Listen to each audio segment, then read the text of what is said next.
గురుగారు, ధనస్సు రాశి వారికి ఈ వారం ఏ విధంగా ఉండబోతోంది? ధనుస్సు రాశి వారికి 3 గ్రహాలు బ్రహ్మాండంగా యోగిస్తున్నాయమ్మ. ద్వితీయ స్థానంలో లక్ష్మీ గ్రహమైన శుక్రుడు, తృతీయంలో విక్రమ స్థానంలో శని భగవానుడు, రాజ్యకేంద్రంలో కేతువు. ఐశ్వర్య యోగం సూచితం. మీ ఆలోచనలకు తగ్గట్టుగా ధనం అందుతుంది. నిర్ణయాలలో ఎటువంటి మార్పులు లేకుండా మీ కృషిని చక్కగా పూర్తి చేయండి. ఆర్థిక పరంగా కలిసి వస్తుంది. కృషికి తగిన ప్రతిఫలం ఉంటుంది. శ్రమకు తగిన కార్యసిద్ధి లభిస్తుంది. పనులు వాయిదా వేయకుండా ఎప్పటి పనులు అప్పుడే పూర్తి చేయాలి.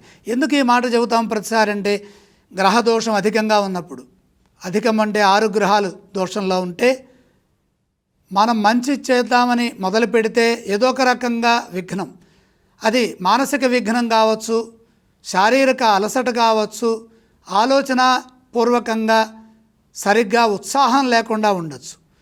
అలాగే నిర్ణయాలలో స్పష్టత లేకపోవచ్చు. కాలం మిశ్రమంగా ఉంది కాబట్టి విశ్వాసంతో ముందుకు సాగండి. ప్రతి అంశాన్ని లోతుగా చర్చించండి. మిత్రుల సూచనలు పనిచేస్తాయి. కుటుంబ సభ్యుల సహాయ సహకారాలు తప్పనిసరి. ఆవేశంగా తొందరలో ఏ పని చేయొద్దు. ప్రయాణాల్లో జాగ్రత్తలు పాటించండి.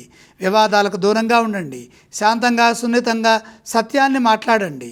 ఆత్మవిశ్వాసంతో పనిచేస్తే ఉద్యోగంలో ఆపదలు తొలగుతాయి. లేకపోతే సమస్యలు పెరిగే అవకాశం ఉంది. కాబట్టి భవిష్యత్తును దృష్టిలో పెట్టుకొని ప్రశాంత చిత్తంతో మీ బాధ్యతలను మీరు చక్కగా నిర్వర్తించండి.